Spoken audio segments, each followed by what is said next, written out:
প্রধানমন্ত্রী তারেক রহমানের নির্দেশক্রমে প্রথম ধাপেই সকল সুবিধা কার্যকর ঘোষণা, অবসর সুবিধা সহ চূড়ান্ত বেসিক বৃদ্ধির অনুমোদন পাস। এ বিষয়ে সচিব যা বলল, বিস্তারিত আলোচনা করার শুরুতে আপনারা চ্যানেলটি সাবস্ক্রাইব করে ভিডিওটি কন্টিনিউ করুন। বাংলাদেশের 24 লক্ষ সরকারি চাকরিজীবীদের বেতন বৃদ্ধি করার লক্ষ্যে আজ নামাজের পূর্বেই প্রধানমন্ত্রী তারেক রহমানের নেতৃত্বাধীন একটি জরুরি বৈঠক অনুষ্ঠিত হয়।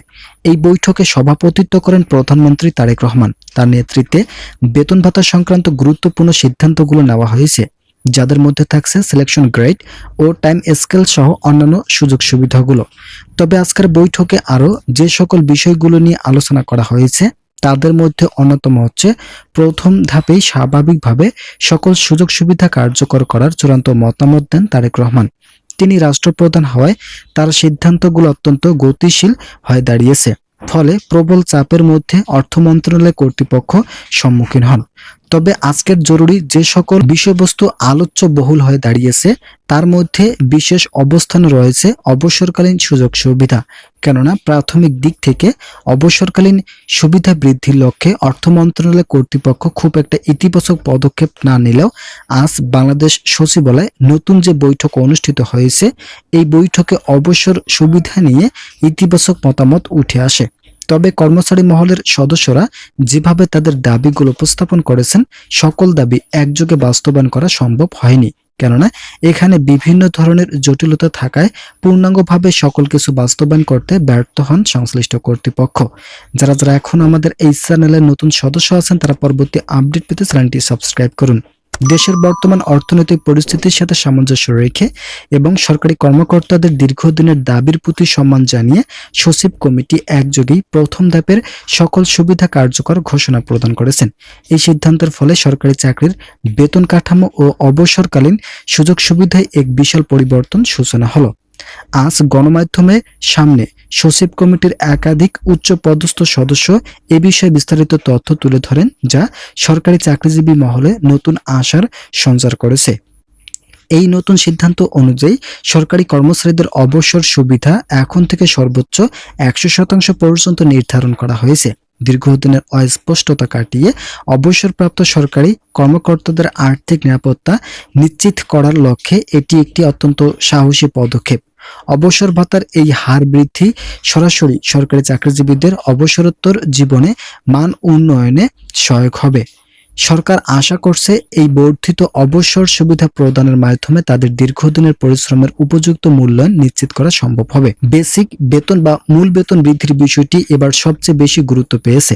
সচিব কমিটির সাম্প্রতিক নির্দেশ মোতাবেক সরকারি কর্মচারীদের বেসিক 100% পর্যন্ত নির্ধারণের চূড়ান্ত অনুমোদন প্রদান করা হয়েছে। এই পদক্ষেপের ফলে বেতন কাঠামোতে বড় ধরনের ইতিবাচক পরিবর্তন আসবে।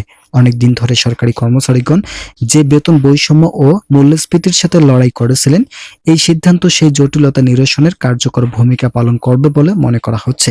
আপনারা অবশ্যই চ্যানেলটি সাবস্ক্রাইব করে ভিডিওটি কন্টিনিউ করুন। বেতন কাঠামো নির্ধারণের প্রাথমিক আলোচনায় পর্যায়ে অনেকগুলো প্রস্তাবনা রাখা হয়েছিল। সেই প্রস্তাবনাগুলোর মধ্যে কর্মচারীদের জন্য বেসিক 130% পর্যন্ত বৃদ্ধির একটি লক্ষ্যমাত্রা ছিল।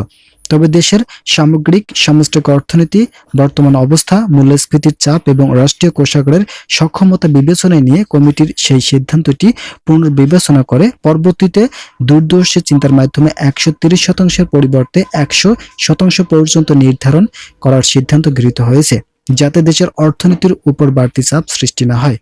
দেশের অর্থনীতির চাকা সচল রাখা এবং সরকারি ব্যয় ও আয়ের মধ্যে সঠিক ভারসাম্য রাখাই বর্তমান সরকারের অন্যতম প্রধান লক্ষ্য।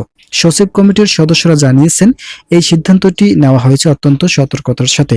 এটি একদিকে যেমন সরকারি কর্মচারীদের জীবনমান উন্নয়ন বৃদ্ধিতে সহায়ক হবে, অন্যদিকে রাষ্ট্রের স্থিতিশীলতাকেও সমুন্নত রাখবে। ভারসাম্যপূর্ণ এই বেতন ও সুবিধা কাঠামো দেশের অর্থনৈতিক ব্যবস্থায় একটি নতুন মাইলফলক হিসাবে চিহ্নিত হবে।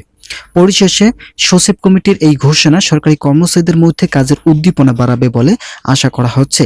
প্রথম ধাপেই সকল সুযোগ সুবিধা কার্যকর করার নির্দেশনের ফলে কোনো প্রকার বিলম্ব ছাড়াই কর্মচারীরা নতুন এই বর্ধিত বেসিক ও অবসর সুবিধা উপভোগ করতে পারবেন।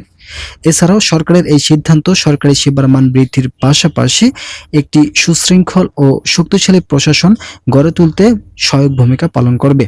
প্রশাসনিক পর্যায় থেকে এখন দ্রুততম সময়ের মধ্যে এই আদেশ বাস্তবায়নের প্রক্রিয়া শুরু হয়েছে। ইতিমধ্যে সরকারি চাকরিজীবীদের জন্য নতুন যে সিদ্ধান্ত নেওয়া হয়েছে, এই সিদ্ধান্ত মোতাবেক কর্মচারীদের জন্য 130% বেসিক বৃদ্ধির সিদ্ধান্ত থাকলেও শেষ পর্যন্ত 100% পর্যন্ত নির্ধারণ ঘোষণা করা হয়েছে। আপনারা যারা এখন আমাদের এই চ্যানেলের নতুন সদস্য আছেন, তারা পরবর্তী আপডেট পেতে চ্যানেলটি সাবস্ক্রাইব করে আমাদের সঙ্গে থাকুন।